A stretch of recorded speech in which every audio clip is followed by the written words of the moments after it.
We forgot to tell people at the beginning, and now I'm going to put this at the beginning. We are just meeting for the very first time. Yes.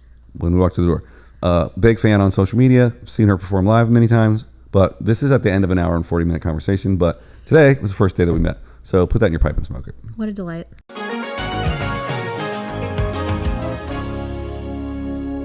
Welcome back to the Isaac Abrams Show, everybody. I'm your host, Isaac Abrams. Today's very special guest, Galina Rivina. Welcome to the show. Thank you for having me, Isaac. Thanks for coming. Last minute, too. Yeah. Booked this morning. Yeah. Shout out to Monterey Martinez. She does an amazing job booking the show. I miss her. I haven't seen her in person in a while. Really? Yes. Oh, you should come to a Hard Lemonade. I should. They should have more Hard Lemonades. They should. Shout out to Hard Lemonade, Backyard Show, Dan Poshin, Monterey Martinez. Great show. I haven't done it yet, but I will. She doesn't watch the show. So many things to talk about, but let's start with surfing, if that's okay. We can Absolutely start with surfing. When I'm not a surfer, I've been one time, and then there was an earthquake that same day. So I was like, I cause earthquakes when I surf. Logical. Yeah, but I want to. I want to know more about surfing. Get out there. Yeah. Are you? Did you recently pick it up? How long have you been surfing? It's pretty recent. Pandemic hobby. So I first tried it in 2020 and I got hooked immediately. Okay. I would call myself an advanced beginner at this point. Okay. I have figured out some of the principal things, but I'm still a very long way from feeling competent at it. Yeah. And I definitely surf like a beginner at the breaks that I go to. I try to like stay out of people's way. Okay. And is it like locals only places that you're going to right now? Some of them, but I'm living in the valley right now, so it's like, what am I a local to? I have no beach. Right. Where do you like to go? My favorite is Topanga. Okay. Yeah. Which is a really territorial spot. Yeah. I've heard there's a lot of aggressive surfers there, but where I stay is kind of away from them anyway. Yeah. What's the dream surf spot? Like if you could surf anywhere in the world? Ooh, here's the thing. I went to Costa Rica for a wedding a couple of months ago, and I surfed a lot there, and it was pristine. And I feel like I gained so many skills just in the couple of days of surfing there. So, I mean, if comedy doesn't work out, I'm just going to move down there and just be like an English-speaking beginning surf instructor and just do that. Wow, that sounds like a good plan. Yeah, every day it seems more and more appealing. Oh, man, Costa Rica. I haven't looked into Costa Rica too much. I have a friend that went down there last summer for like 6 weeks to like build the mud houses with the glass bottles in them. That's so cool. Yeah, there's a name for that, and I don't know what it is. I don't know why it took 6 weeks for like 40 people to build one house, but I guess it's a little slower when you make it out of mud. Everything there is slow too. People are just really relaxed, and it feels like nobody works. Yeah, feels like that here. Yeah, it's a huge area where like expats go, and just people that what I was talking about give up and just move down there and go, I'm gonna do this instead. Is it cheap to retire down there? It is, especially compared to here. Oh, yeah, like a beach house there, and this isn't cheap, but I looked like on Zillow out of curiosity, and you can get property on the beach there for around $600,000. Oh, I mean, you're not doing that here. No. You can't even get something inland here for $600,000. You're at least over $1 million. I live in Playa near the airport, and I keep looking, and the prices just go up $1 million a day. I'm like, I guess I'll just keep renting down here. Yeah. The closest I've been to anything like Costa Rica was South America, like Ecuador, Peru, Colombia. And you could do a house on the beach in Ecuador for like $250,000. Why are we here? I don't know, because it's black sand beaches. There's no waves. Yeah. Yeah, we'd have to travel to the waves.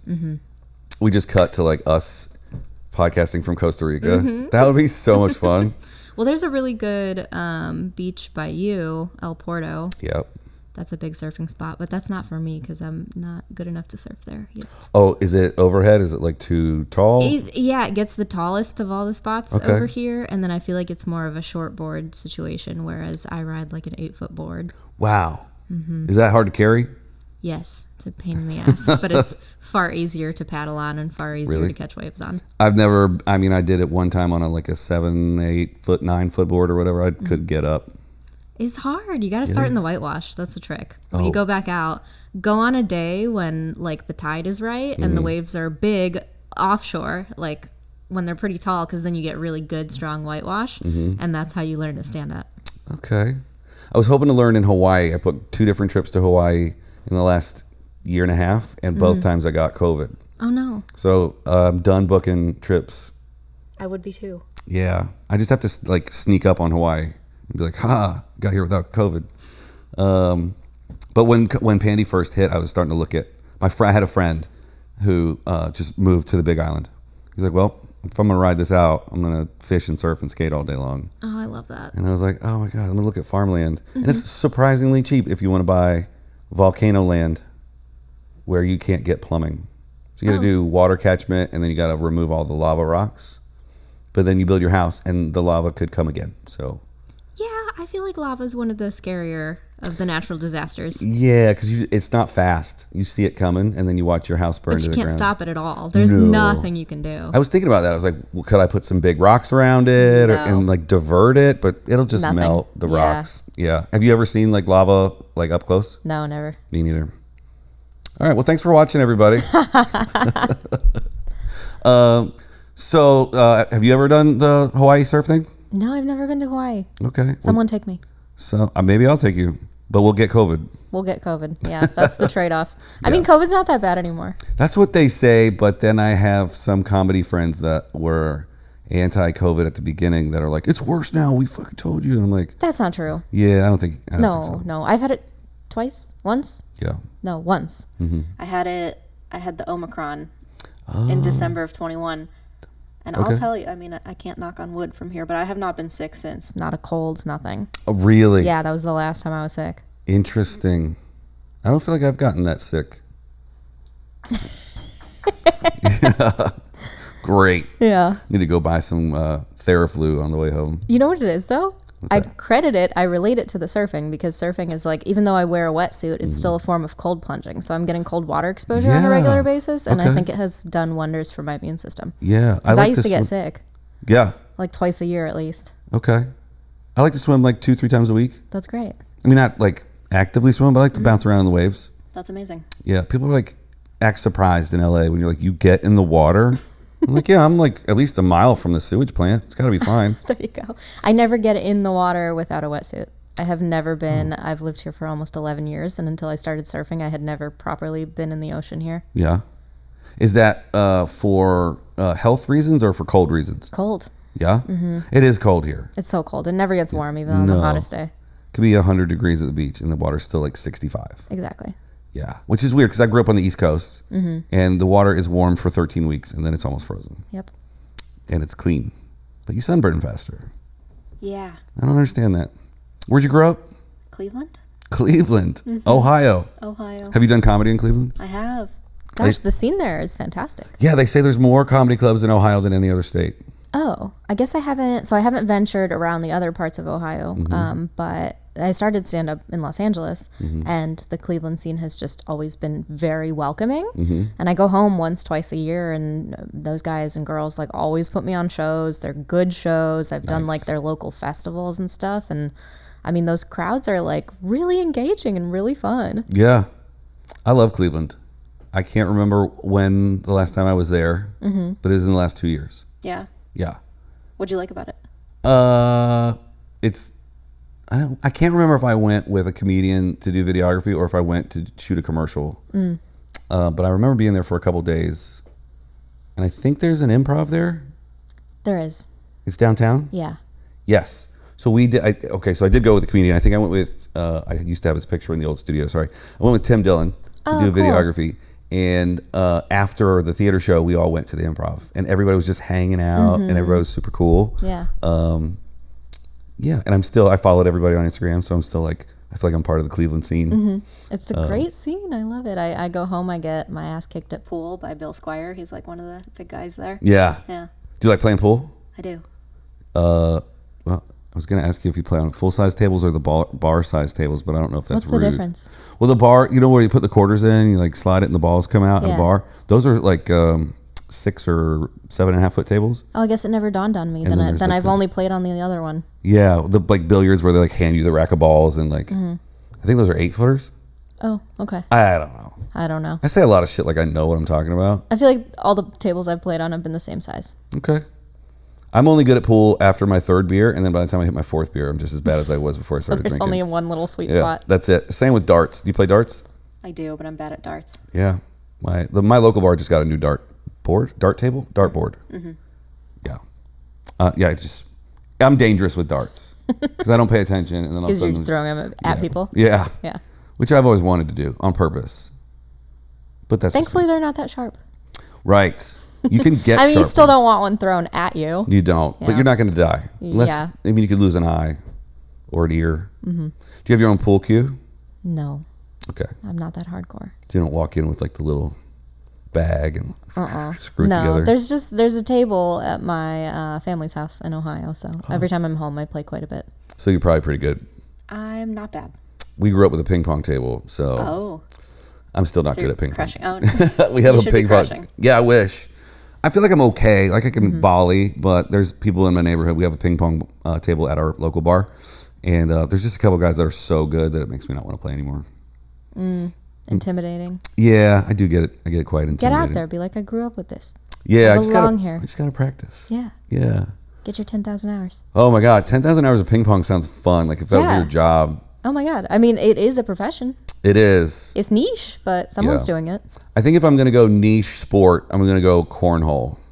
Oh, you're good at cornhole. I'm the best guy in my neighborhood at cornhole. Talk about a Midwest. Yeah. Thing. Sport, hobby, game, what do we call it? It was the only sport on ESPN when Pandy hit. Oh, that's so funny. It's all you could watch. And I was like, these guys are getting it in the hole every single time. Huh. I can get it on the board like 3 out of 4 times. I cannot. Yeah. It's tough. We had the bar that we played last night in San Diego.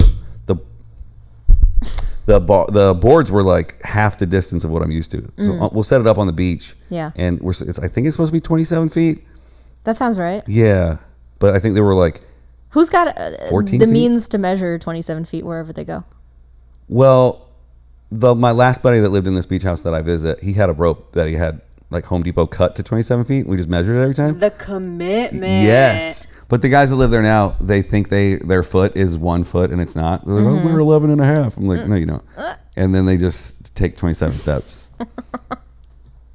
So it's not a precise science. Plus playing outside by the beach, the wind will get you. Do men lie about their shoe size the way they lie about their height? 100%. Why? I don't know. Is it because of the whole like Bigfoot means big dick thing? Is that probably? Well, I never thought about that. I never realized that they lie about that too. I'm so used to like the lies about the height. Oh yeah, but see, you can look at someone and be like, dude, you're not 6'4". Yeah. Yeah.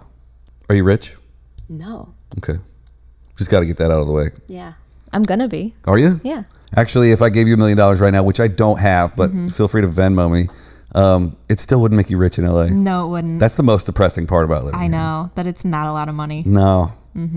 Even like it's starting to be not a lot of money back home in like Ohio. I'm from North Carolina. If you live in the mountains, $1 million is a lot of money. Yeah. You know what's funny is that I learned the other day. I don't. It's not funny, haha, funny, but it never occurred to me like the anonymous part.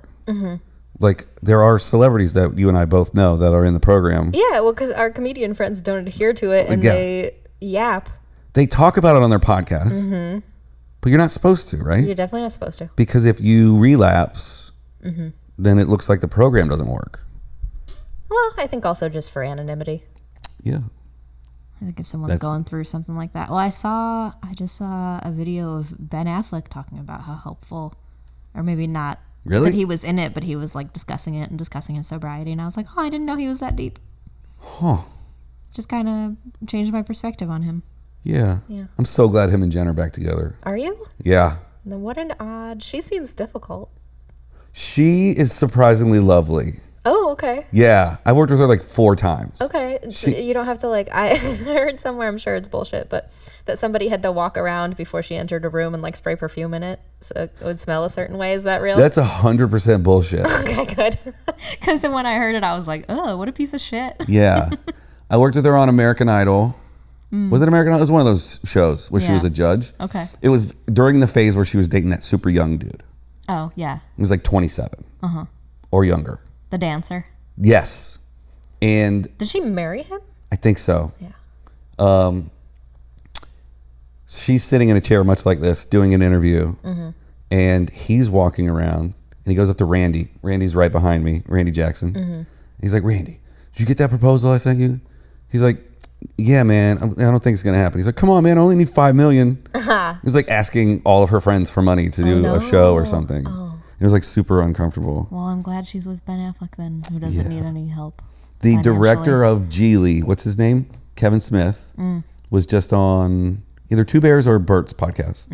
And he said that when they worked together, the minute they met, you could just sense it in the air. And he said like he's so stoked that they're back together. Awesome, good. Yeah. Well, then maybe it's the love story of our era.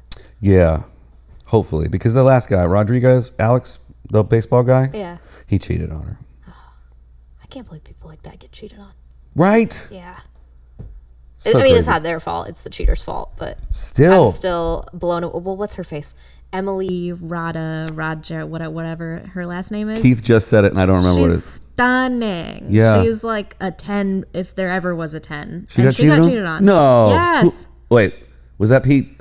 Not Pete Holmes. That would be so funny. No, it was her husband. Who was she married to?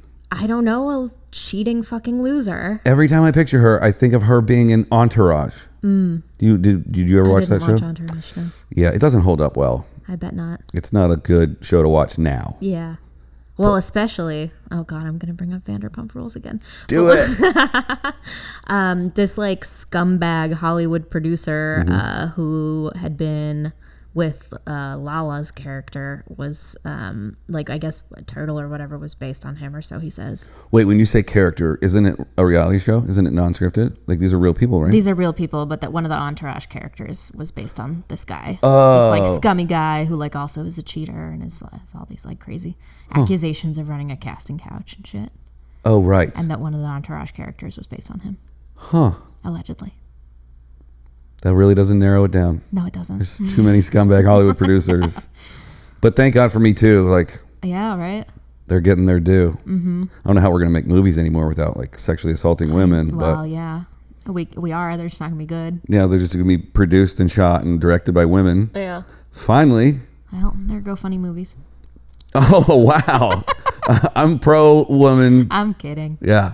I have a big theory now. It's like men have run shit for so long, or at least they thought they were in control of shit for so long.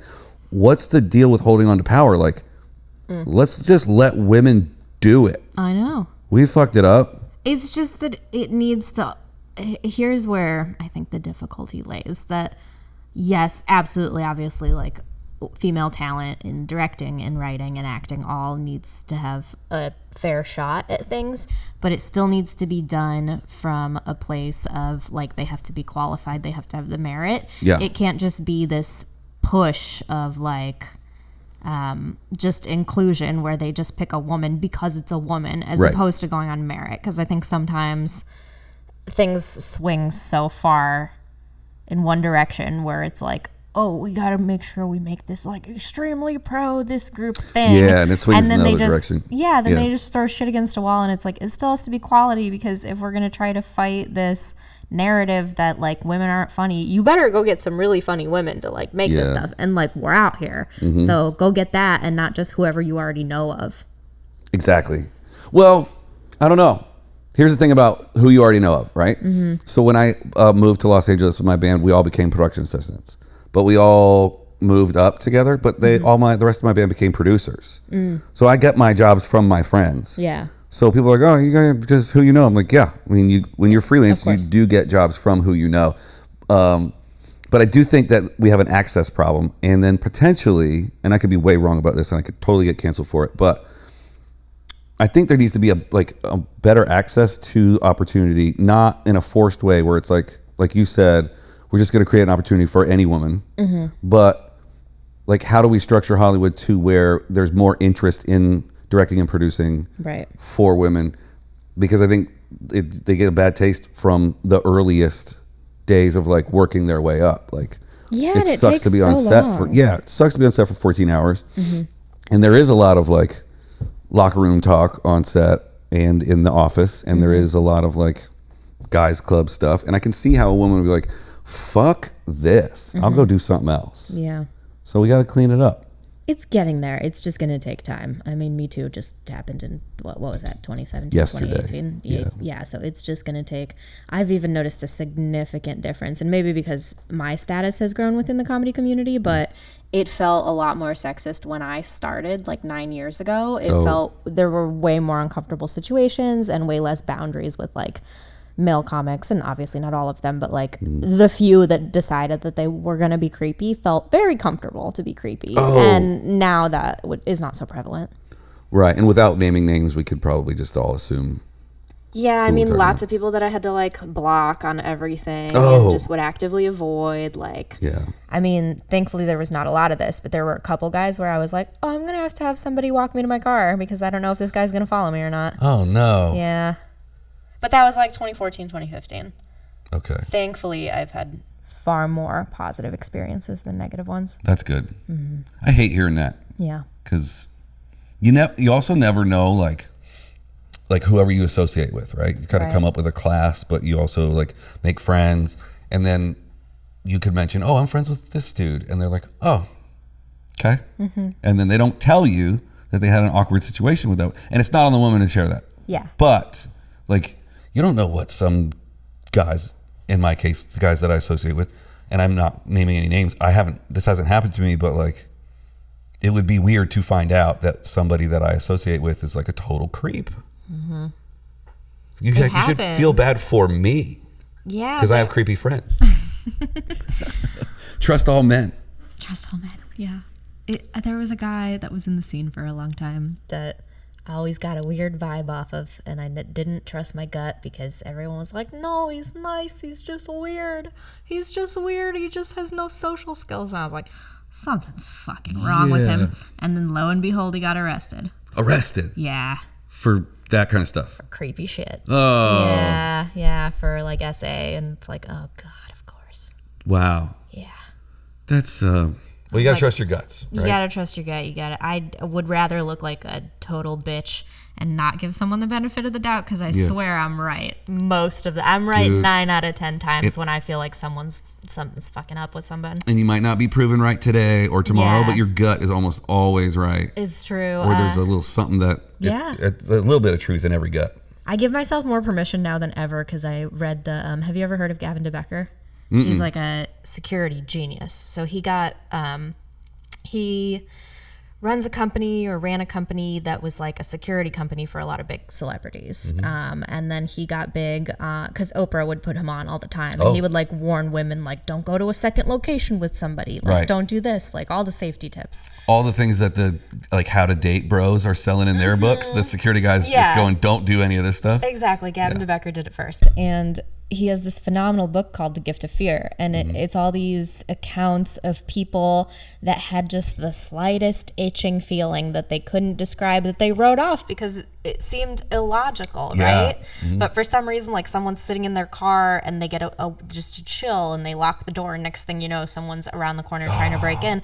And it's because our animal lizard brain will, like, you'll see something out of the corner of your eye without even knowing you saw it. Yeah. But that's why your body got that weird feeling, because it still took in the information. So, like, you have to trust your animal instinct when it takes over because it's trying to protect you from something. So there was a guy that, like, was at a university, and like, just a weird package came, and he was like, haha, I'm gonna leave the room in case it blows up, and he like makes a joke. No. And he goes to, and it blew up. No, that was his package. It wasn't his package. It was like his coworker's package, but he just like saw it, and something was weird about it, and it registered for him. So he made this joke like, "Oh, I'm uncomfortable. I'm gonna make light of the situation," but he was right. The only spidey sense that I have is I can tell when a fight's gonna happen 5 minutes before it happens. Yeah, I have that too. You can feel it in the room. Yeah. And you're like, because inherently when dudes fight each other, and I've never been able to predict like a woman fighting a woman, but in a bar, someone goes, the next person who talks to me, I'm going to kick their ass. And the whole room starts going off in my head. You see chests like puff up. Not even that. I just feel it. And I go, there's going to be a fight. I'm going outside. And inevitably, like, some bouncer throws a dude out. Yeah. It's weird. It's just so weird. And then when you run into a dude who's hell-bent on fighting someone, they're like, if you bump into somebody, they're like, watch it, bro. And I'm like, excuse me, man, my bad. Yeah. Like, what do you mean you're bad? Yeah, it's your bad. I'm like, yep. It's like, so provocative, and it's like, who hurt you? Get a therapist. Get on better help. Right. We need more therapy. We need so much more therapy. I heard there's at least a month-long wait list in LA, which is devastating. For BetterHelp? For therapy. Really? Yeah. Wow. I didn't realize it was that tough to find a therapist to start. Maybe we should be therapists. Maybe. I know how to be a therapist. I did therapy for 13 years. Yeah? Yeah. You be very quiet. You get a notepad, learn how to doodle, and then you go, uh-huh. Sounds about right. Uh-huh. Well, how did that make you feel? That's all. The only question you need. Yeah. You don't need to go to 4 years of school for that shit. Yeah. You just keep repeating, how did that make you feel? And going, And then, what did your mom say about that? My therapist is more complex than that. I hope so. Thankfully, yeah. Yeah. I mean, I did all my therapy in my childhood. So I was playing with blocks and stuff. Nice. So I don't go to therapy now as an adult. But I probably should. I think everybody could benefit. Yeah. I don't think there's a single person that it would harm. I have a friend that's not a full licensed therapist, but she became a counselor. Oh, okay. Still good. Still good. Yeah. Yeah, still better makes than nothing. Big cash. That's just 2 years of school. Yeah. Okay, so for me to consider career-wise. Yeah. You know what would be funny? I mean, you totally get fired or sued, but like just to become a therapist during the day, like take 2 or 3 sessions and then take everything they dumped on you to the stage at night. That would be, and then you could just, or like a reoccurring podcast where like you block the people from hearing it. And you're like, you would not believe what Roger said today. It would suck to be Roger, but it would be great to be. It would be incredibly unethical, but good content. There are people that like there was an HBO show about therapy, but that wasn't a reality show, I don't think. It was scripted. I don't know it. It was a long time ago. Okay. I think it was called The Therapist or Therapy. I don't know. TV. Speaking of TV. Yeah. And we'll get to Fast and Furious in a minute. Okay. Did you hear they're making a Fast and Furious TV spinoff? No, I didn't. Because they're not. Sorry, that was just like a big carrot and be like. I'm like, I would have heard about it. Yeah, probably. 10 people would have sent me the link already. I tried to write a Fast and Furious joke and it ate so much shit. Oh no. It is. Did you guys hear that they're already making the new Fast and Furious movie? Fast and Furious X just came out, right? They're making a new Fast and Furious movie. It's called Fast University.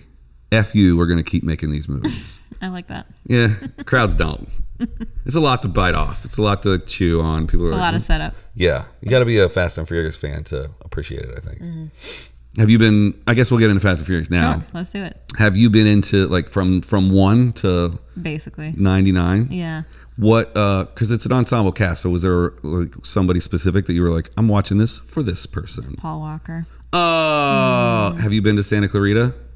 No, not to like visit where he died. Yeah. No? Oh, okay. I haven't either. That's dark. Yeah. Wait, you laugh? Yeah. They're not on purpose. I don't mean to laugh at that. I was already going somewhere else, and Santa Clarita was on the way. I have driven intentionally past the house downtown, like the Fast and Furious house. Oh yeah, you know that was in Training Day too, right? Oh no, I didn't. Yeah, that's cool. It's in that cul-de-sac up near the Dodger Stadium ish. Yeah. Yeah. So now you got to rewatch Training Day. You know, at the end, have you seen Training Day? I have. At the end, when they go and like dig up that dude's kitchen, and all the money's in the floor of the kitchen. Oh, that's that house. It's in that same. It's not. It's like 2 houses over. Okay. They shoot a lot of commercials on that little area. Little fun fact. I love that. Yeah. Did you take a selfie in front of the house? Yes, I did. Yeah, somewhere. What? Are you comfortable talking about what kind of car you drive? Yeah, I drive a Honda. Is it all like? No, not at all. Is it lime green? Very practical. Do you have neon? Yeah, a drop kit? So here's the thing. So I would never do that because, and this relates so perfectly to what we were just talking about, but I'm safety first. So I would never make my car easily identifiable because if I'm trying to lose someone, if I'm getting followed, I don't want you to know of a custom plate. Yeah. I don't want you to be able to recognize my car because it's like a weird color. None of that. Like I want to blend in. I have, my phone cases are always black because I don't want my phone stolen. I don't want it to be like too obvious that I have a cell phone sticking out of my purse. Wow. I'm very safety first, like to probably an unhealthy degree. Yeah. So I don't do things like that. Yeah. But when I have the money, I'll for sure have like a fun car. Right. That stays in the garage. Yeah. On the weekends. Exactly. Okay. Yeah. All right. So let's talk about that. Dream car. You got a 4-car garage. Yeah. So we got the Honda, right? Okay. You're going to keep it. We got the Honda. We got to keep that to go to the grocery store. Gotta have a Honda. Right? Absolutely. But it's the Honda you have now. You got to keep that one. Yeah. To keep you grounded. That's fine. Listen, it's a great car. 3 dream cars, no budget, no limitations, no restrictions. What are you getting? I love this so much. Okay. 1959 Corvette. Okay. Yeah. What color? Blue. Blue, but is it light blue, like that? You know, that Carolina blue from that era, like that blue that they use, the baby blue. Yes, because it's got those white divots or whatever in the sides, and that would just look. That's like the astronaut car. Mm-hmm. Yeah, that's beautiful. So, I had it and I lost it. Okay, so we got the Corvette. Yeah. And is it a resto mod? Is it like an electric? Like it's the body of a 59, but it like still runs? No, I want all 59 because I want to like fix it. I want it to have like all of the original, a carburetor. Like I want it to smell bad when you turn it on. Okay. Yeah. All right. But are we going modern with like Bluetooth and radio and stuff like that? Or is like you want an AM, FM? No, I don't know if I would. I mean, it would just be so hard, I think, to find it in perfect condition with nothing done to it. Yeah. You know, I probably wouldn't argue against some safety features. Right. Like a roll cage. Yeah, but I don't care about, it doesn't need to have like Bluetooth. That's okay. I'm okay. I'm going to have to disagree with you on that one. Okay, fair enough. Just because I've got to listen to podcasts when I'm driving. Sure, yeah. Or early 2000s pop punk, but we'll get into that later. Yeah. What is your second car? Okay. An orange Supra. Supra. Homage to Fast and Furious. No. Yeah. And all right, is this one going to have like the drop kit and the neon? Absolutely. And nitrous with the computer? Yes. You know those computers didn't do shit. Of course not. Of course It drove me nuts. Because they were like, oh, I'm just typing. And then I'm going to hit this button. Exactly. But I used to have a neighbor with a second generation Supra that he did all this stuff on. And like, he was a big gearhead and he like changed the cylinders out. So they were like these cool multicolored. It was like, I don't know, just spec'd to, I don't even know. So he's the guy that goes and pops his hood. And yeah, absolutely. But you still let me drive it. Really? Yeah. And it was fun as hell. Did you take it to the track? No, just around the neighborhood. Yeah, there was no track in Cleveland. Oh, right. I'm picturing you like down in like Inglewood in the movies. Yeah. Before you go up to the car meet. No, I was like early 20s, I think, when this was going on. Yeah. So that was a big deal. Like how many Supras were floating around Cleveland? Very few. Yeah. And it was in supreme condition, and like the second generation is probably the best of that car. But I like the new, I like the Revival. It's cute. Yeah? Yeah. I know so little about like the new cars coming out. Okay, what's the third car? Oh, third car's a Ferrari, but I don't know what kind. All right. I work for Ferrari, so it's like hard for me to... Do you? I do, yeah. Okay. Yeah, part-time. So Wow. I've just been around so many that I'm like, I would love to just say probably like an F8 or something. I mean, if you had a gun to my head and was like, name a bunch of Ferrari kinds, I'd be like, F40, that's all I know. Yeah. I think that's an old school one. That's an old school one. But I don't know like what the new ones are called. So an F8 is like the newest 8-cylinder one, so I'm just going with that. I'm just picturing the comment section right now going like, you're getting schooled on cars by a girl. By someone that works for the brand. She works so for it's Ferrari, okay. bro. Yeah. Fucking calm down. Yeah. Closest I got to Ferrari was we went to the F1 race in Austin last October. Oh, cool. And they just let people walk on the track after the race. That's crazy. Yeah, and then we just walked into pit lane, and then Ferrari was working on the car, and we were like me to you, just taking pictures of the car. That's awesome. I thought it was a little freaky. I was like, I shouldn't be here. Yeah. There should not, like, you're on TV. You're on the F1 show. Yeah. What if I wanted to, like, if I didn't know that there was, like, a social norm of, like, not going in the pit? Like, who would stop me? Yeah. There's no security. Nobody. Yeah. That's crazy. So this is why we should safety first. Safety first, always. Yeah. I've driven a Ferrari very, very, very slowly. Yeah? Yeah. Do they let you drive them a lot? No. Because, okay, I just drove by the Porsche track yesterday on the way to San Diego. Oh, yeah. Off the 405. Yeah. Do they have a Ferrari track somewhere? Yes. Have you been there? No. Do you want to go there? Yes. Absolutely. Well, let's talk to somebody about it. I know. That'll be some great content. It would be some great content. Yeah. Yeah. I'm underserved in that community. You should, like, when you bring your podcast back, you should only do it from inside of Ferrari. Just the one day a week that I work. Yeah. That's all you need. You only need one episode a week. I love that. That's true. Yeah, you're Yeah. right. I could. You should start stunting on social media like you own a bunch of different Ferraris. Oh, I couldn't do that. No? No. People know. Yeah, but like you should play like they don't know. And it's like, why is she always in a showroom in a parked car. Because my garage looks like a showroom. Yeah. Yeah, this is how I like These are all my cars. These are all my customers. These are. Your social media would blow up overnight. You'd have 1 million subscribers. I would get fired so fast. Oh, really? Yeah, definitely. Oh, it's probably, yeah. It's not cool. And like a lot of the cars are client cars. They're on consignment, and it's like, oh, don't photograph it. Don't do this. Are you there when people who can't afford Ferraris are just coming in window shopping? All the time, but one of the reasons they love having me there is that I am like the best gatekeeper. Like, and I'll just give myself that credit of like I weave people. I can smell a tourist from 200 feet away. Yeah? Yeah. Because they have like a Ferrari shirt and a Ferrari hat on? Or No, like... those are usually legit. Oh, really? It's the way that they walk by the showroom as if they didn't know it was there. Oh, they pass by. If they were coming intentionally, they would know where the door is. They wouldn't like pass by and come back. Yeah.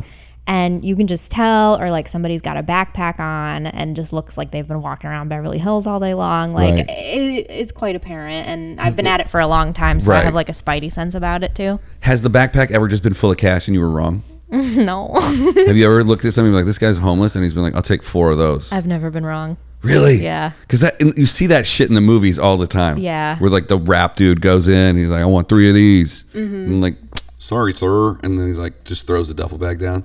What movie was it? Was it DMX? No. Who's the other guy? X gonna give it to you. Nope, that's still DMX.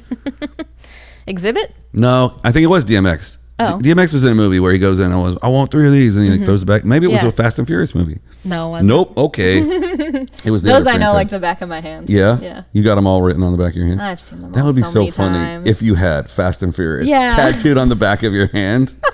Such a prop joke. Oh man, yeah. That would be funny. I try to. It's my like love for the movies is slightly ironic because it's such a ridiculous franchise to be like, these are my favorite movies. Oh, it's silly, but at the same time, I love them, and I realize how silly it is. You gotta have a favorite something. Yeah, you do. Do you have a least favorite moment in the 10 movies?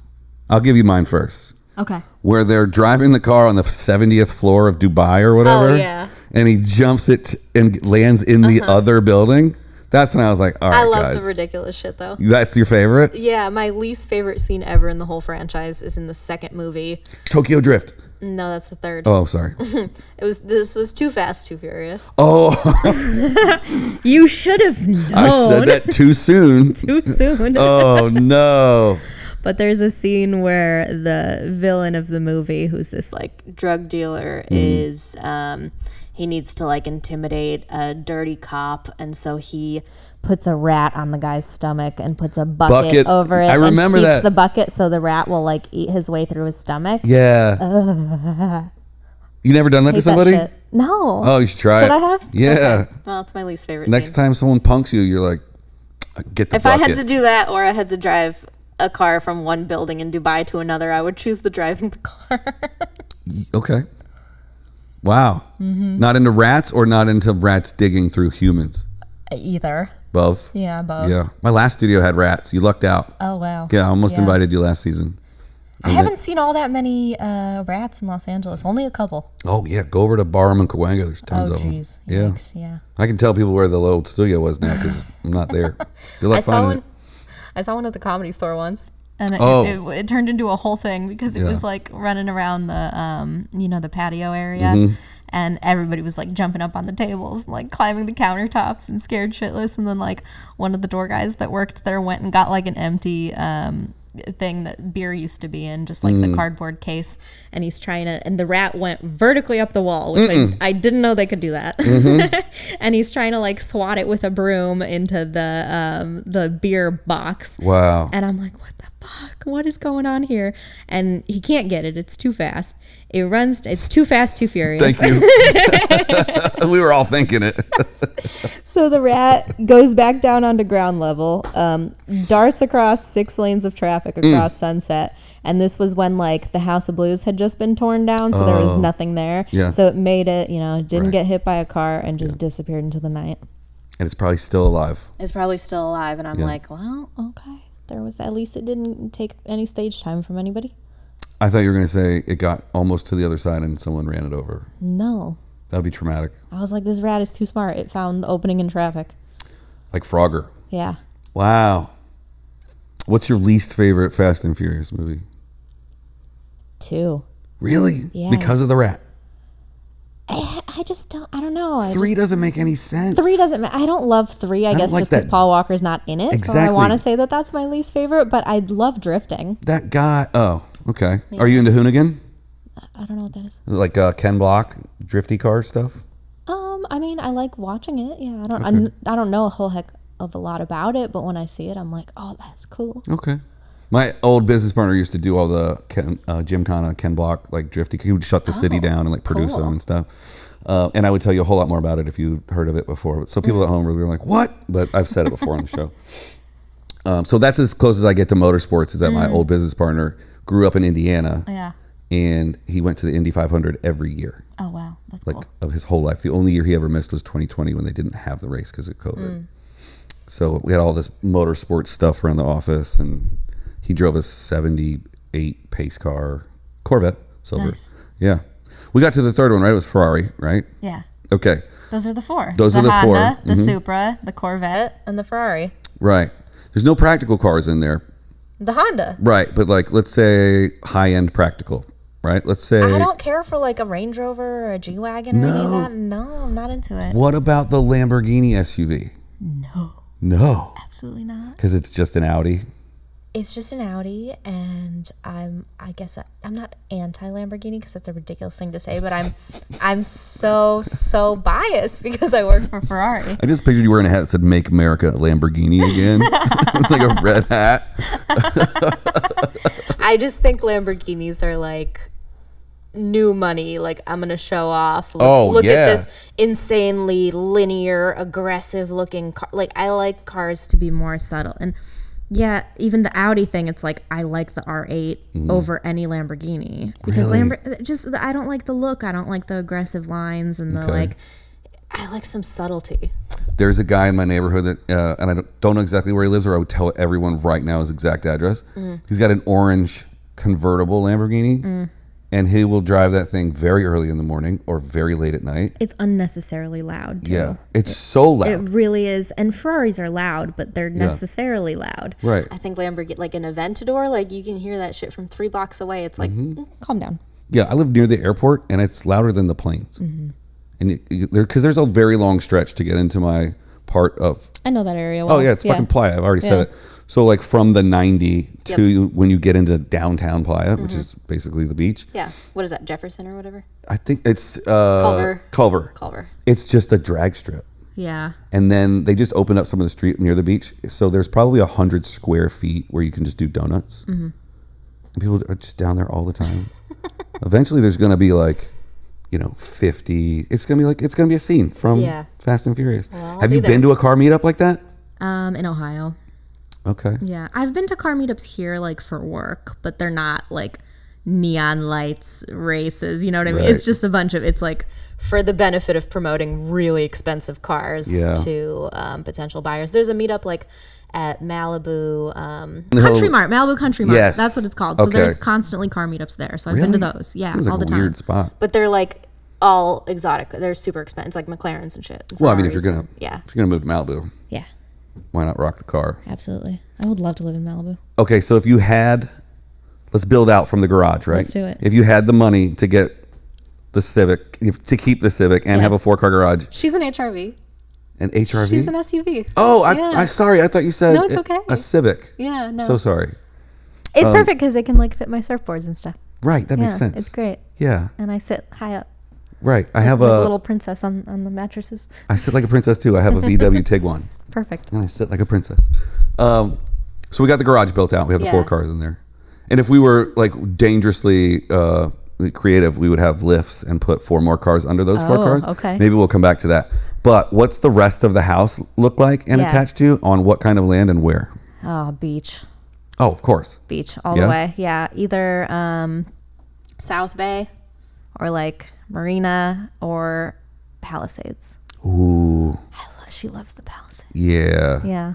I am gravitating more and more towards Ventura Okay. because it's not too far. Yeah. We still get into town in an hour. That's true. And you still get beach. Much bigger house, much less money. And I really want to find a beach farm, Okay. which is impossible in LA. Yeah. and I don't want to do it anywhere else. I know. Like San Diego would be cool. Yeah. But that's also expensive. It's super expensive. Robert Downey Jr. has a beach farm. Oh. But he's got Robert Downey Jr. money. Yeah. He Like grows- you have to be like really in northern Malibu or further. Or out of the county, Ventura. You got to get into where like the estate. Santa Barbara wouldn't be bad either. I take Santa Barbara. Yeah. I used to work with a photographer, Dewey Nix. I think he might listen to the show every once in a while. Shout out Dewey. He lives in a neighborhood, and we were filming at his house. It was just doing a passion project, right? But in the neighborhoods in Santa Barbara, like you go down the side street near the highway, and you pull into one gate, and there's like maybe 5 or 6 houses, and then you go down, and there's another gate, 5 or 6 more houses. This is where Oprah lives. Yeah. So we're Montecito. Yeah. Which is also incidentally the name of the casino in the show Las Vegas. Oh, funny. Formerly on NBC many years ago. So we're filming, and I'm looking this way. It's my biggest pet peeve is when you're looking backwards, walking forwards, and I'm doing it. I'm very guilty of it. And I land smack dab into someone, and I look up and I go, "Oh, excuse me, Kevin Costner," and I walk away, and he was in full Yellowstone. Oh, funny. This was like right the first season. Because he lived like 2 houses down. He was just coming to grab something that he forgot. And then my buddy Dewey was like, "Hey, can we shoot in your backyard?" He's like, yeah, fine, I don't care. So we shot in Kevin Costner's backyard. That's so cool. It's got to be one of like 19 houses that he has. Yeah, I'm sure. Because I know he has a ranch somewhere. But we're straying away from, like, what style? Are we going ultra modern, mid-century? Like, what kind of house are you living in? I like a mix. Like, I like ultra modern build as far as like big windows and stuff, but I like warm colors. So have you seen those houses where like it'll be like the modern kind of structure where it's like more on the square side, but then it uses a lot of like deep, rich like wood tones and stuff like that? Because I'm more like boho industrial as far as decorating tastes go. So I would just need something that's that. I don't want a big house ever. It's so important for me to have either a balcony or a patio or something with a water view, so I can drink my coffee and read my book and have an ocean view. That's like all I have no other requirements. Well, then you should move down to Playa. There's plenty of spots available. I know. My view doesn't see the ocean, but I do look at the marina. That's nice. From the wetlands. Oh, how cool. Yeah, there was, I had been to like a client's house there that had like a almost 300-degree view of like the wetlands and the beach, and it was like, oh, this is so pretty. Those hills are really nice, those houses. Yeah, I don't want to live up there though because I want to be on the sand. Fair. Yeah. But I could live like one row off the sand in what's called the jungle, but they're all 3-bedroom. They're duplexes. They're 3-bedroom, 1 bath upstairs and downstairs, but they all have their own garage. That's perfect. And right now there's one available and it's going for 1.6, which I think is a steal. That is a steal. It is a steal for that close to the water. Yeah, absolutely. I don't have one friend that has that much money, and I'm telling him to buy it or lend me that money, Sivers. Do it. Because they rent for $6,500 a piece. That's $13,000 a month. If you don't live in it for like 4 or 5 years, whatever. We're talking like house finance stuff. But your client's not the orange Lamborghini drop top dude, is it? Because I need you to talk to him. I don't think I know anyone with that. Yeah. I was in one orange Lamborghini SUV that had a fucked up window, and I was like, you have all this money and you're not fixing the window? We judging? We silently judging? Yes! Like, so poor. I was judging before I even saw the broken window. Oh. Because of the Lamborghini. Oh, because it's tacky? Yeah. Yeah. And because there's just as like every luxury brand has an SUV now. And at least some of them look cool. I don't know. I don't love how the Lamborghini looks. What's your go? Okay, if you had to go luxury SUV, where are you going? Bentley. Bentley SUV? Yeah. Wow. It's beautiful. To me, a Bentley says, I have a driver. Yeah. I don't think you should be able to drive your own Bentley, unless it's a 2-door. Fair. Because why not rock a 2-door by yourself? Yeah, that's true. But the 4-door makes me think of Grey Poupon commercials from the 80s. Do you remember those? How old do you think I am? Well, I shouldn't guess. It's not fair. But I have a rough idea. I know you're much younger than me. I was not around for the 80s. Oh, okay. But I don't know. Maybe you went down a YouTube rabbit hole where 2 Bentleys pull up and the guy goes, pardon me, do you have any Grey Poupon? I'll send it to you. Or I'll just put it in right here. Pardon me, would you have any Grey Poupon? But of course. Grey Poupon, one of life's finer pleasures. So you don't want a big house. No. On purpose. On purpose. Money's no object. Yeah. How big are we talking? What is too big? Anything over 3,500 square feet. Okay. That's fine. I think that's fine. 3,500 is still a big house. Like, I want to be able, if someone needs to like move in with me, I want to be like, yeah, come move in with me, and I still don't like notice them because the house is so big. Yeah, but you could put a little shack in the but backyard. I would never want like a crazy. People get these 7,000, 8,000, 10,000 square foot homes, and it's like, you're cleaning that. Well, you're hiring somebody to clean all that. You're hiring someone to clean all that. What the fuck for? I'd rather have a nice piece of land. Right. Land is like location is everything to me. I'd rather have like the tiniest house near the beach. Yeah. Did you ever see Californication? No. With David Duchovny? Oh, that's right. You're one around the 80s. This was a 2000 show. No, this is probably around the same time as Entourage. So anyway, they filmed Californication. David Duchovny's character lived in a house that's in Venice, I think. But the building takes up the entire property line, and the yard is in the interior courtyard. So it's interior, outerior. Yeah. So there's a pool that goes through the middle. That's cool. And then everything downstairs is just like heavy curtains to pull, like through the kitchen and like the theater room. And all the bedrooms are upstairs, and the windows look down onto the pool. That's neat. I thought that was pretty awesome. Yeah. Spanish style with the courtyard in the middle. And then if you party or you like to host, let's put it politely. Yeah. Party just seems like if you like to do cocaine. Right. But so let's say if you like to entertain, the sound just goes up and you don't bother your neighbors. Oh, that's cool. Yeah. But if you have enough land, fuck them anyway. Yeah. Are you into farming? I could be. Growing your own food is what I should say. I could be. I've just not ever been presented with the opportunity to do so. Yeah. I got into I went down a YouTube rabbit hole of like subsistence farming. What does that mean? Subsistence is like grow all your own food and fruits and vegetables and animals and stuff. So you can live off of all of your own stuff or trade for the things that you need. That's cool. It is cool. And then I went a step deeper into like rotational farming. People are probably so tired. I've never heard of that either. That's where like you have multiple pastures. Okay. And you rotate your animals. Oh. So the cows will go in first and eat the grass. Then you put the chickens behind them, but you put their feed in the cow poop. And they scratch the cow poop and spread it out like manure, and then you bring the sheep in. It's a whole ecosystem. It's a whole thing, and all of your animals work the land for you. Oh, that's cool. Yeah. Sorry, guys, I talk about it way too much. I mean, I love like indoor plants, so I can see myself making that switch. I finally got some indoor plants. Yeah? They're the ones. What'd you get? I think they're ferns. Okay. It's not a fern. A fern is like long with little. Yeah. These are the big vines with like the little. Pothos? Probably. I don't know. If you could show me a picture and I'd be like, still don't know the name of that. Sure. I got them at IKEA. Nice. Probably pothos. Only have to squirt them with water like 3 times a week. And they stay alive when I go out on the road. So fantastic. Yeah. Do you have any plants? I have a lot of plants. Yeah? Yeah. Don't overwater. Don't That's the overwater. fastest way to kill them. Oh. Yeah. Yeah, I think I forget enough. Do the knuckle test. So you stick like up to the first knuckle into the dirt, and if it's dry, it's ready to be watered again. If it's at all soggy, leave it alone. That is the fastest way to kill a plant. Do you have any succulents? I do. I think people underwater succulents. They are so sensitive to being overwatered. Are they? Yeah. I've only killed one. They're desert plants. Right, but don't they exponentially grow when they have the water to grow? I don't know. That's what I think. Except for aloe. Aloe just seems like... Aloe you can water all the time, though. Right. I didn't know that. And this has been Gardening with Galina. That would be a good show. That would be a good show. Yeah.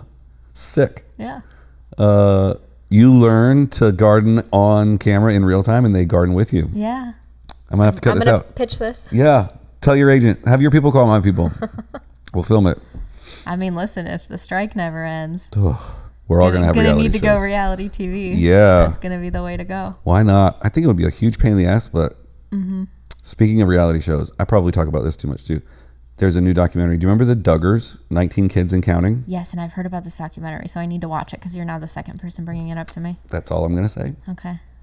It's on my list. Yeah. It's on my short list to view. It's 4 30-minute episodes. They could have made it one 45-minute episode. So Sure. like skip when it gets boring. Yeah. But did you grow up religious at all? No.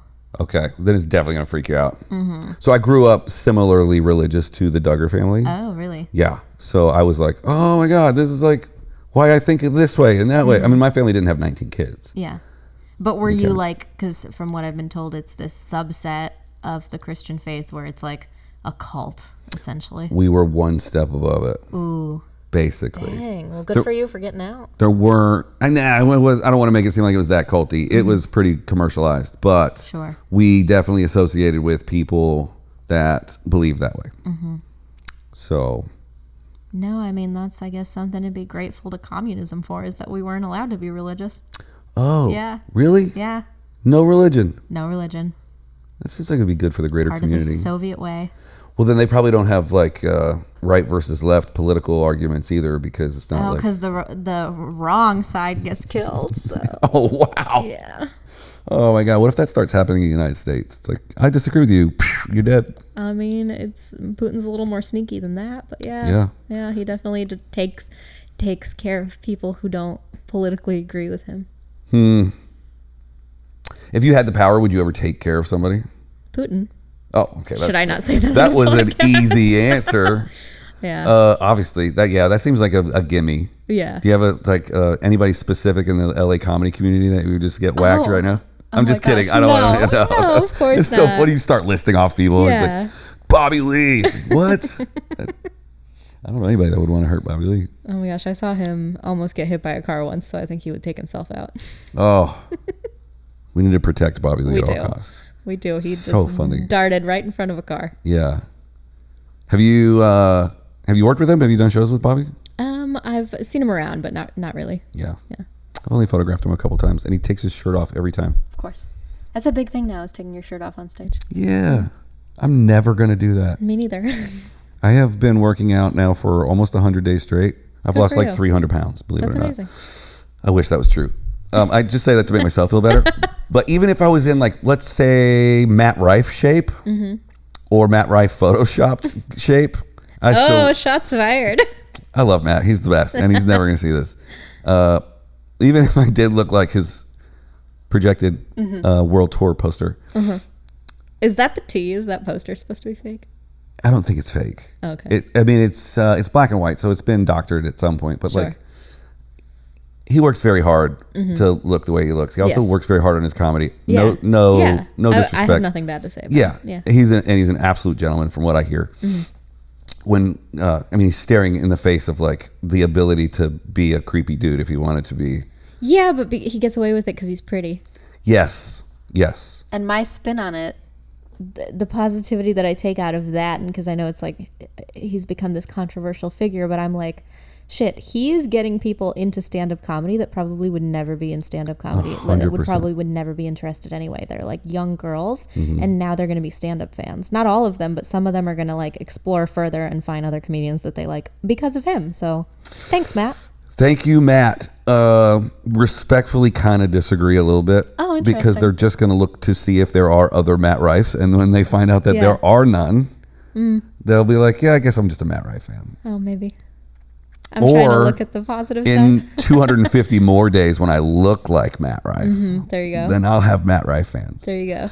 I guess maybe because I was meant to be in stand-up, and I'll die before I admit who it is, but I fell into comedy because I had a crush on a comedian, and because of that crush I like started watching more and more comedy, and then was like, I want to do this, and then fell into it. But it was initially because of a deranged crush.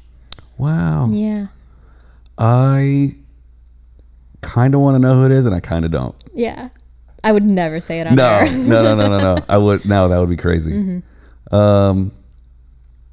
If you had to like hang out with a comedian that is from a different era, like 70s, 80s, who are you going to? Who are your inspirations? I guess this isn't that old, but like Mitch Hedberg. Oh, that's a good one. I'm like geeky about the jokes that I like. I feel like all my favorites are kind of one-liner comics. Okay. Because I view joke writing as word math. This is so dumb, but I like the way that him and like Stephen Wright like just do word math. Yeah. And come up with these ideas that are like where it's such a twist and it's such like a smart way of piecing a joke together. Like that's my jam. So you're a big Jesselnick fan? Yes. Yeah.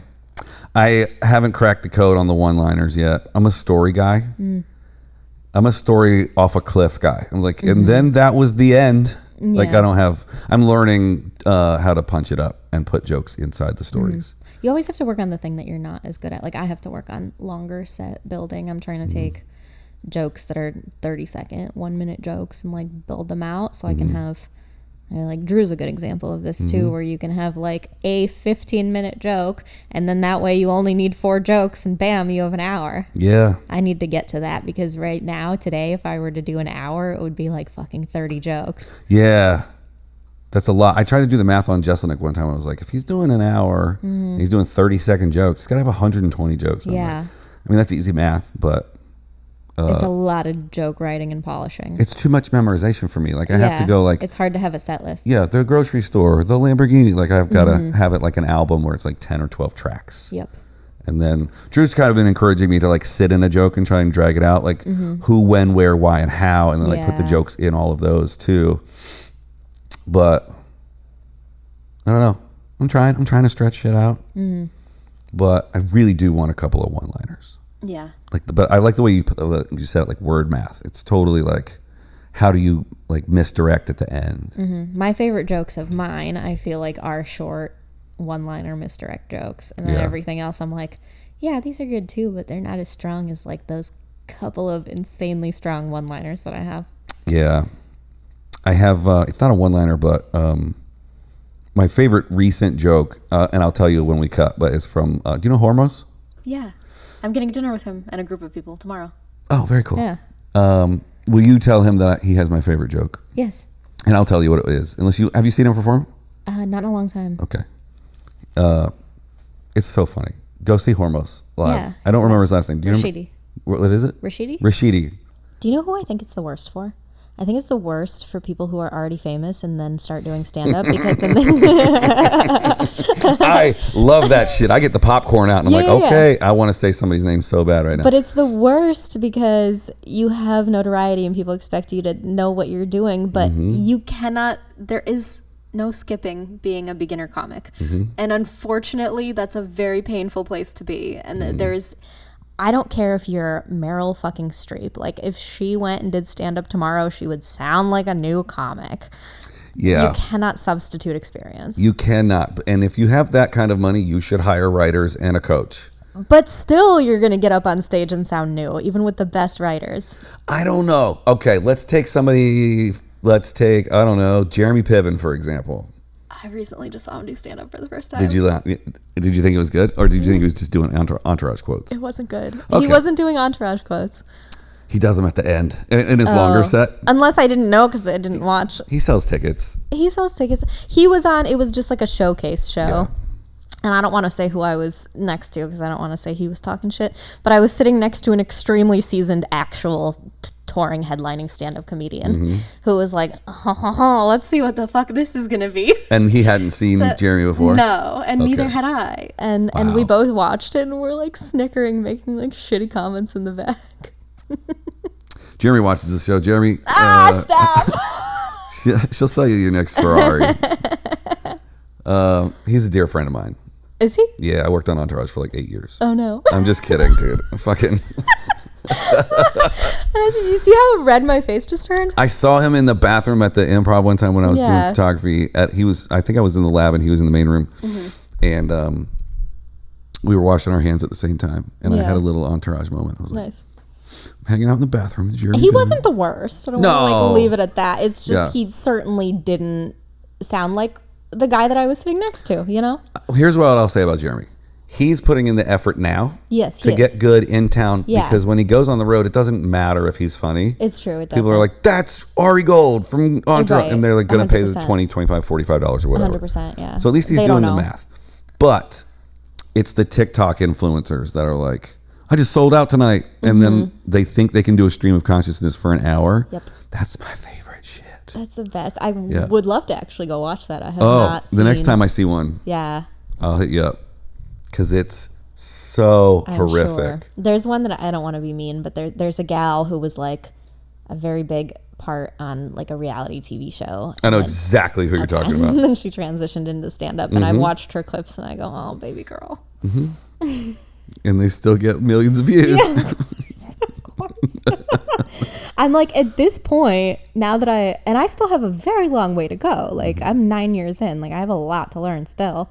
But at this point, I think I am prepared for, like, if I were to get thrown in some other way, if I accidentally became famous doing something else, Right. I could then now go headline clubs and sell tickets and be like, well, at least I kind of have this figured out. Like if you go do a reality show on a Yeah. beach in a bikini for 6 weeks, and then that's the guess number one so. show on Netflix, and then you get off of that show, and people are like, "Can you be funny?" Yeah, I would at least give it the old college try and have some. I'd be like, okay, at least I have all this material. Well, all you got to do is apply for the bikini dating shows on Netflix. I think I'm too old. Are you? Probably. I think they need not Love Is Blind, but they need a Love Island. Yeah. I'm not hot enough for Love Island. Well, no, that's what I mean. I wouldn't say me either, because I would disagree with you. But I would say that they need a Love Island 40 plus. Yeah. Not 50s. That's gross. Yeah. But like, we're not still in our 20s and ripped, but and we have life experience and educations, and I think a Love Island for 40-year-olds. Yeah, I would watch it. The problem is they're doing a senior bachelor. Oh, like how senior are we talking? I don't know, but it's supposed to come out this year. 55. That'd be funny if they had like a 55-year-old dude and like a bunch of like 20-year-old ladies. That happens in real life. It would be funny the other way around. Yeah. A 55-year-old lady and a bunch of 20-year-old dudes. I'm just already picturing that they're going to release that like senior bachelor session and the season of it, and then they're going to have, you know how they give these dramatic like previews, and they're probably going to have every week a preview of like an ambulance having to go to the house. I mean, that's why we got to figure out that's so super funny. But like, are we in our 70s? Like, I think they might be. I think they might be like retirement age. oh, really? I think that's the pool. I think it's retirement funny. age. Yeah. Because you hear about when you put your grandma or grandpa in like a assisted living. Oh, they fuck. I'm glad you said it. Yeah. That's what you hear, that like STDs run rampant around senior homes. But when you picture yourself old and living in a home like that, do you think you're getting down like that? If I have the wherewithal and the physical ability to, I guess so. Yeah, why not? Because my concern is that not everybody is playing with a full deck. Yeah. On That's both why I say sides. if I had the wherewithal. Yeah. Because then that turns weird.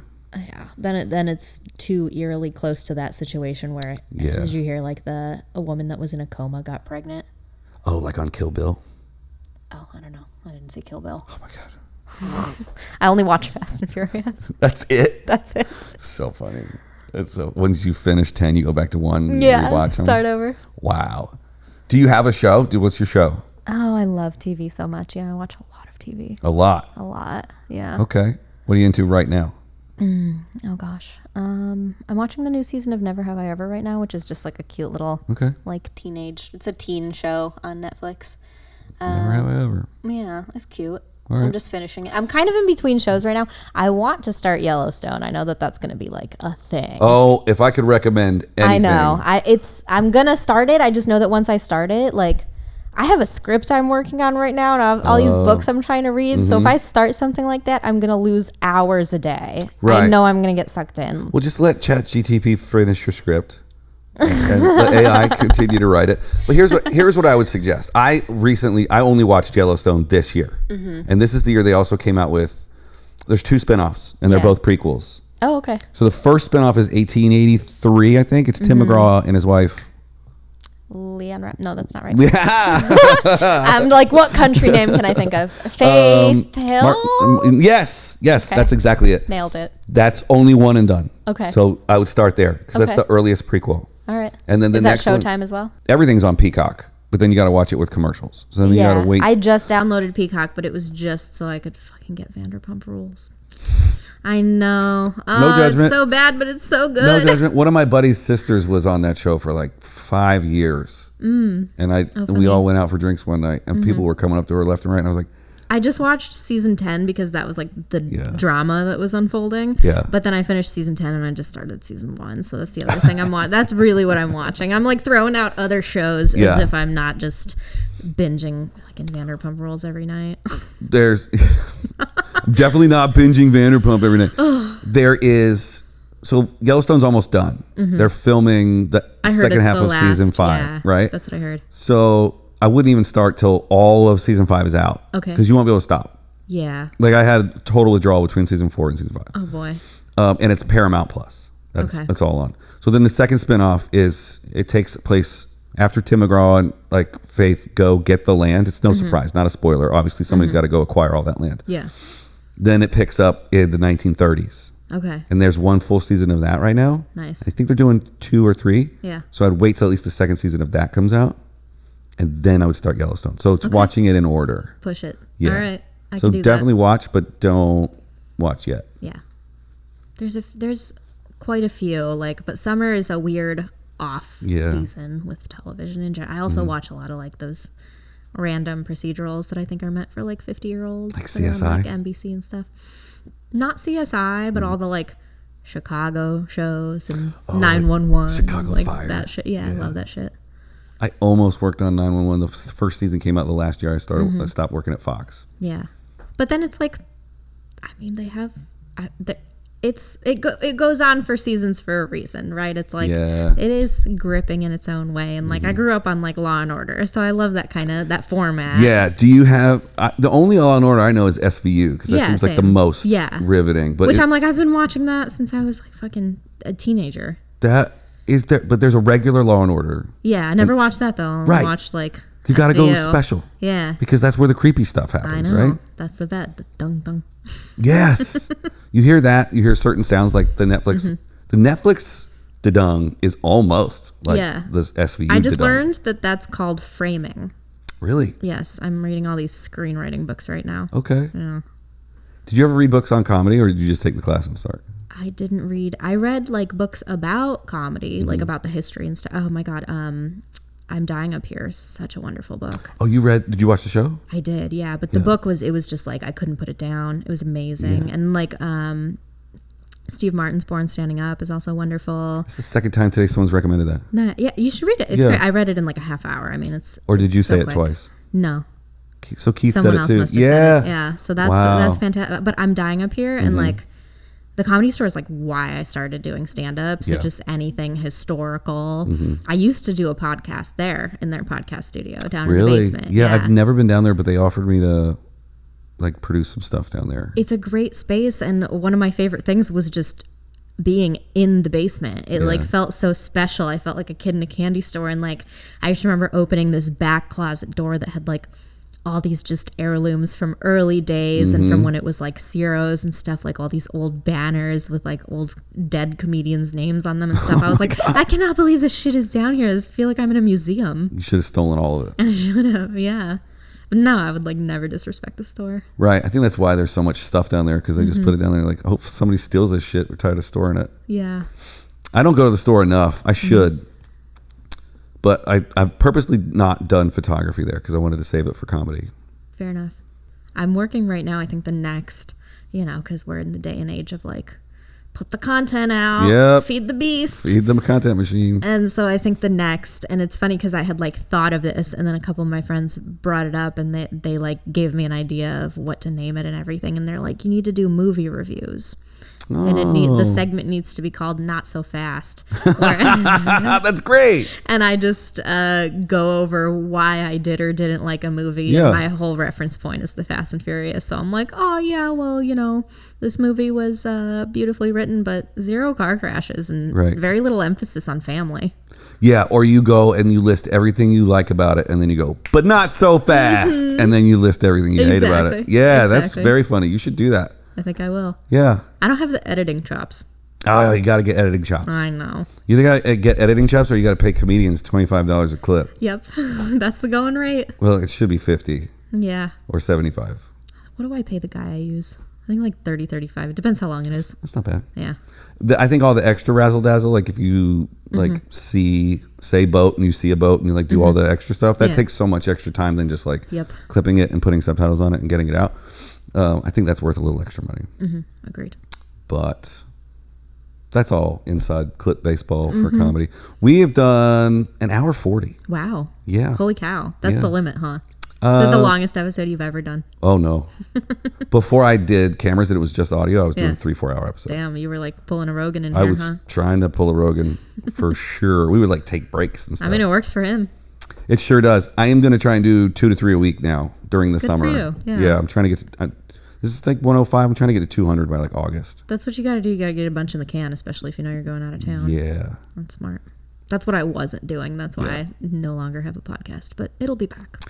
The thing I ran into was that I banked enough episodes to last me 7 months, and then the things that we talked about in, like Joey Avery kind of predicted the winner of like the football championship election and all this other stuff, and then I put his episode out after it happened, so it just didn't sound like he was predicting it correctly. Yeah.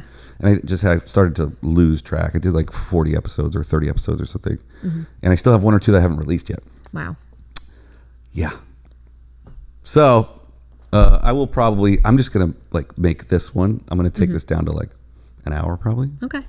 And it's gonna be the best hour. Fantastic. Yeah. Yeah. I really appreciate you coming. Yeah, thank you for having me. Yeah, absolutely. Thanks for coming. Hope to have you back. Yeah. And I hope to see you at a show soon. Absolutely. Thanks for watching, everybody. We'll see you next time. Bye.